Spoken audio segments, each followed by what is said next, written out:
I think nothing beats when you go to a client's house, you show them what they need to do with their dogs, and they get the results on the spot. Oh, okay. And it says a lot for the techniques what you do use, but yet it's not a conflicting sort of training method what I normally do use. Right. So I get the results No, with less punishment. and that's the bottom line, results. Yes. You know, but you know, as you say, with less punishment, people have a way of doing things. But some people might say inhumane, or we're not knocking what they're doing, but I mean, at the end of the day, the dogs should be enjoying themselves. You should be enjoying yourself. You shouldn't really be stressed. You know what I'm saying? So, the reason, I don't want to get real personal, but why you left Elite K9 Bahamas to go to Australia? But honestly, it is sort of a little personal because what I did was, my son was getting off age at a certain point, and I decided with my wife to move to Australia. Right. But I would say the country was not good to me. So it gave me the inspiration to go on the other side of the world, that hopefully I could have got a lot more achieved what I could not get achieved in the Bahamas. Right. Like the old saying is in the Bible, a prophet is never recognized in his own country. Right. It takes a foreigner to come in to see the value in the worth what is here in the Bahamas. Right. Everything foreign doesn't have to be correct or good. Exactly. Local can still be good. Right. Like, for me personally, we have a lot of people go off and buy dogs and bring them here or whatever else. I feel like if we already have the blood here, why we can't produce the same quality dogs that they have over there? You know, that's basically my goal. I'm not really into the show thing or I do training, but I do it for me personally. And if I have one or two friends want me to do things with them, I do it. Yes. But there's so much talent on this little rock. It's a lot of talent here. I would say the unfortunate bit of being talented here within the Bahamas, you have to prove yourself every day. Right.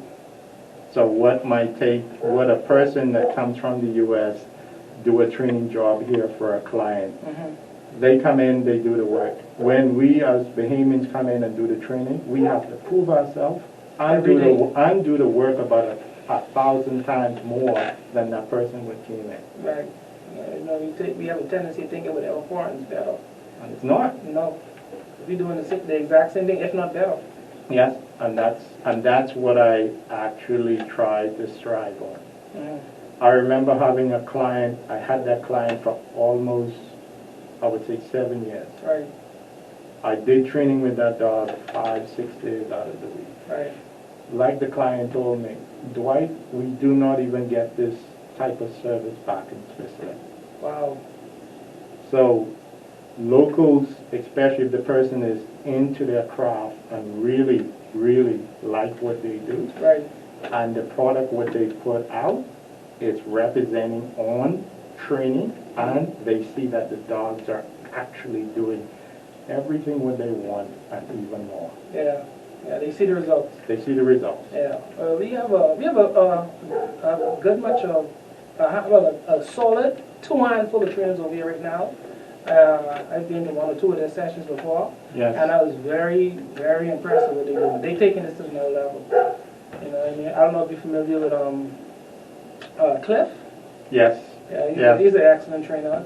We have Mr. Devin Seymour. Yes. You know. The name, the list is long. I don't want to go through the whole list because I don't want to miss no one out. But Cliff is a regular guest here. Yes. You know, and he's doing great things. And it is being around him, it like rejuvenates. Yes. You know what I mean? Like, because the energy is up, it juices you up. Yes. You know? Yes. And from what I consider the old school, when you see like that energy he has, it like pushes you over takes you over to the next. Like, hey, I feel him with Cliff saying, you know what I mean? And that's very inspirational. And that was more or less like me when I first got into dog training. I was the young person on the block. Right. every time I see, like, when Inspector Smith them used to be out training on the sports center, I ride, because I lived in Yellow L at the time. Okay. So I'd be riding across the sports center, I see him and the late Inspector Smith and the late Ozzy. Okay. So, Arky, sorry, not Ozzy, Arky. And seeing them train, I used to just sit and watch. Right. Sit and watch, sit and watch.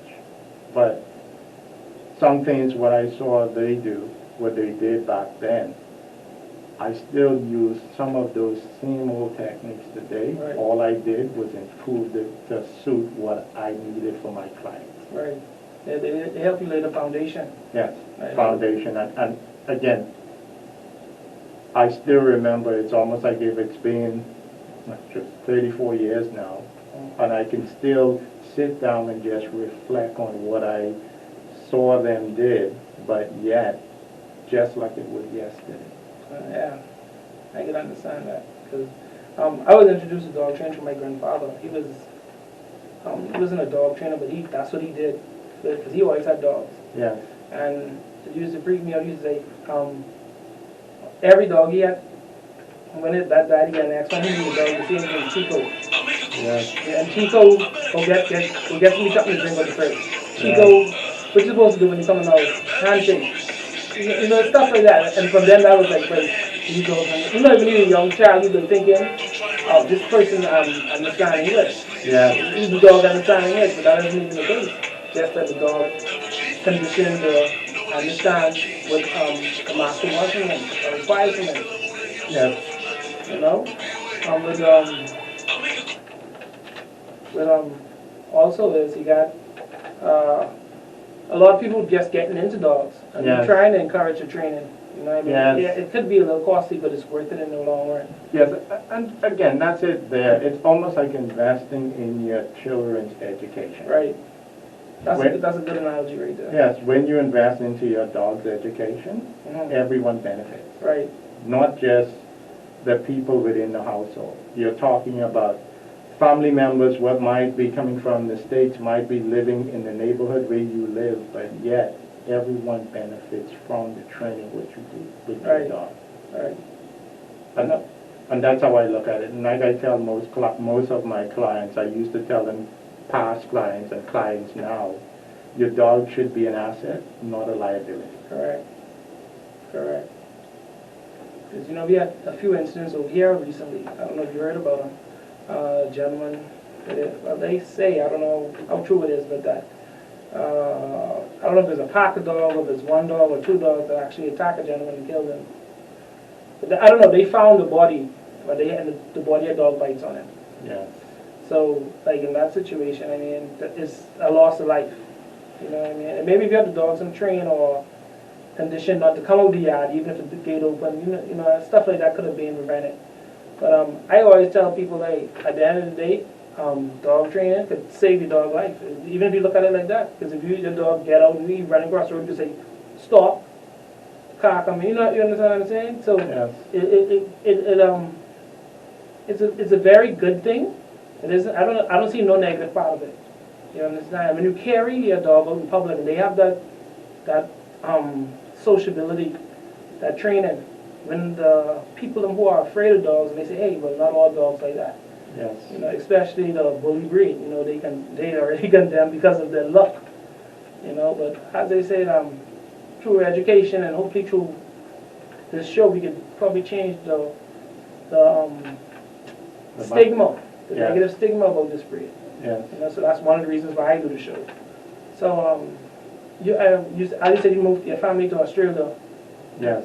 The main reason was to do the dog training over there, or it just the opportunity was open for you to extend it or go there and do your thing? Well, the main thing was to carry my son over there where he can have a better education, but yet still a broader scope of what he can do. Right. Rather than only limited to one or two things within the Bahamas. Right. I gave him an opportunity to actually excel to whatever he wants to do because he has the I would say the education to get it done, and he's not limited just because we're on a small island. Right, right. But again, the dog training, what I've done in Australia,